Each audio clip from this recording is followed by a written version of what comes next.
বাংলাদেশ ব্যাংকে নতুন গভর্নর নিয়োগে 5টি প্রশ্ন তুলেছেন ডাক্তার তাসনিম জারা। সরকার বুধবার কেন্দ্রীয় ব্যাংকের গভর্নরের পদ থেকে আহসান এইচ মনসুরকে সরিয়ে ব্যবসায়ী নেতা মোস্তাকুর রহমানকে নতুন গভর্নর হিসেবে নিয়োগ দিয়েছে। এ নিয়ে চলছে আলোচনা সমালোচনা। বুধবার রাতে নিজের ভেরিফাইড ফেসবুক পেজে এক পোস্টে জাতীয় নাগরিক পার্টির সাবেক যুগ্ম সদস্য সচিব ডাক্তার তাসনিম জারা বিষয়টি নিয়ে বিস্তারিত মত দেন। তিনি লেখেন, বাংলাদেশ ব্যাংকের গভর্নর আর অর্থ মন্ত্রণালয়ের সিনিয়র সচিবের ভূমিকা মৌলিকভাবে আলাদা। সচিব সরকারের নীতি বাস্তবায়ন করেন, সরকার বদলালে তাই সিনিয়র সচিব বদলানো অস্বাভাবিক নয়। কিন্তু গভর্নরের কাজ মুদ্রাস্ফীতি নিয়ন্ত্রণ, আর্থিক খাতের স্থিতিশীলতা রক্ষা এবং প্রয়োজনে সরকারকেও না বলা। আর এই কারণেই বিশ্বজুড়ে কেন্দ্রীয় ব্যাংকের স্বাধীনতাকে এত গুরুত্ব দেওয়া হয়।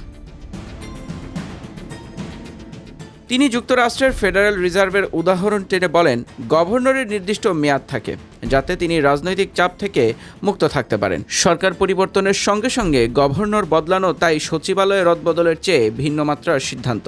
পোস্টের শেষাংশে 5টি প্রশ্ন তোলেন তিনি। প্রথমে তিনি প্রশ্ন করেন, গভর্নর কি সরকারের সঙ্গে একমত? না হলে সেটা বলতে পারছেন, নাকি প্রতিটি সিদ্ধান্ত সরকারের সুরে সুর মিলিয়ে আসছে? নতুন গভর্নর তার সব ব্যবসায়িক সম্পৃক্ততা সত্যিকার অর্থেই ত্যাগ করেছেন কিনা সেটিও জানতে চাওয়া হয় ওই পোস্টে। ব্যাংকিং খাতে খেলাপি ঋণের সমস্যা বাংলাদেশের দীর্ঘদিনের ক্ষত।